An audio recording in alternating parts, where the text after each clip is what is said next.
The War Council chamber had been carved from living crystal, grown rather than built. Light pulsed softly through its walls like the heartbeat of a sleeping giant. Around the circular table floated and stood representatives of 7 alien civilizations, species whose empires had ruled star systems for thousands of years.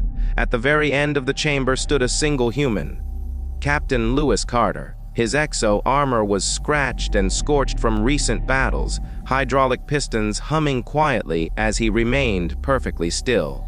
His visor reflected the enormous holographic star map hovering above the table, a web of red warning symbols marking worlds that were already lost. Commander Orla stepped forward.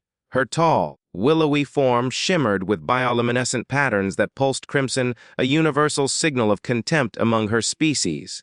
"Humans," she said, her voice echoing in harmonic layers, "continue to demonstrate a remarkable talent for surviving despite being catastrophically unqualified to do so." The chamber fell silent. Lewis did not move. "You require sleep," Orla continued, pacing slowly, unconsciousness, "for hours. Your hydration requirements are excessive. Your bones fracture under forces that would barely inconvenience our juveniles. Your organs fail. Your skin tears. Your hearts collapse under stress." She stopped directly in front of him. "You are fragile." Several alien commanders shifted uneasily. None interrupted her. "You wear mechanical shells to compensate," Orla said, tapping the armored chest plate of Lewis's suit. "A biological admission of inferiority. Kreon warriors require no such crutches. Vesk phase through solid matter. Even the Chitauri hatch with natural armor. You, however, are soft."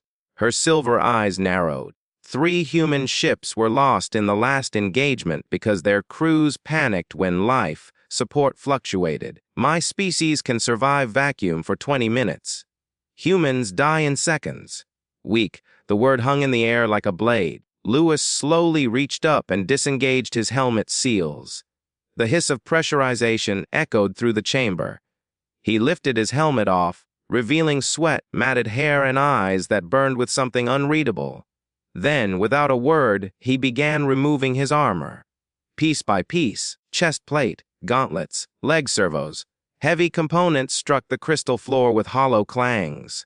"What are you doing?" Orla demanded. Lewis said nothing. When he finished, he stood in a thin gray undersuit, smaller, visibly more vulnerable than anyone in the chamber had ever seen a human look. He turned and began walking toward the exit. "Where do you think you're going?" Orla snapped. Lewis stopped at the doorway. "You're right," he said quietly. He turned back. "Why are fragile?"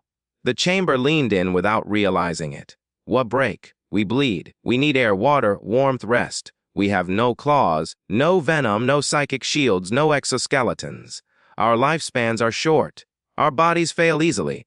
He took a step forward. "Why are biologically pathetic?" Orla's glow faltered. "Do you know what my species was doing 500 years ago?" Lewis asked. Silence. "Why we're killing each other with metal projectiles and chemical fire. We were tearing our own planet apart. 500 years, barely a blink for your civilizations." He gestured to the star map, "and in that time, we went from barely surviving our own world to standing here among the stars." He met Orla's eyes. "And in the 6 years we've been spacefaring, we've lost more people to this war than any other coalition species." "Because we volunteer," he said. "When the Void Swarm broke through Kryon defenses at Proxima, it was human ships that held the gap. When the Vesk research station was overrun, it was human Marines who went in after them, knowing most wouldn't come back." He spread his hands. "We don't have natural armor, so we built it. We can't breathe vacuum, so we hold our breath and go anyway." He stepped closer. "You see weakness? I see a species that got punched in the mouth by the universe for 4 million years, and decided the correct response was to punch back harder." The chamber was silent. "We don't survive because we're strong," Lewis said softly. "We survive because we are too stubborn to quit." He turned back toward the exit. "I won't fight beside someone who mistakes resilience for weakness." The armor stays. Study it. Learn how fragile creatures adapt. Then he paused. My squadron launches in 40 minutes. A suicide reconnaissance run into the void rift. You said no sane species would attempt it. He smiled. You're probably right. The door closed behind him.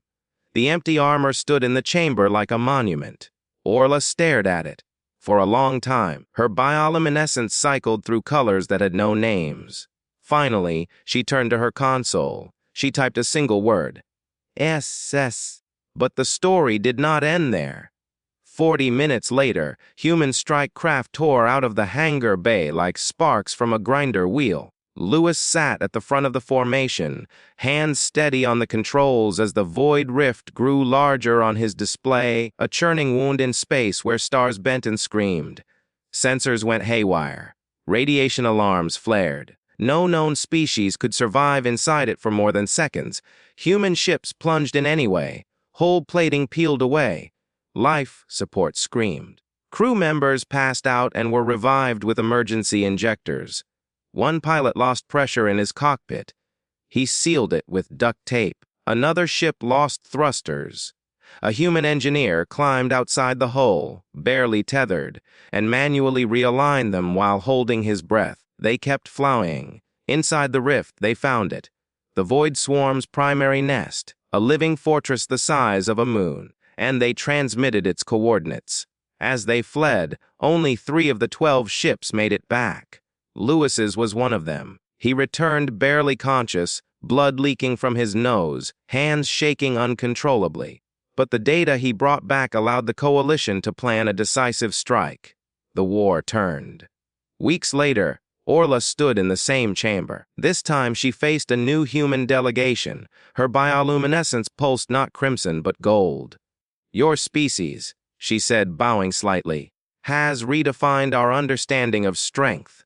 You are fragile, but you are unbreakable, and the galaxy will remember you.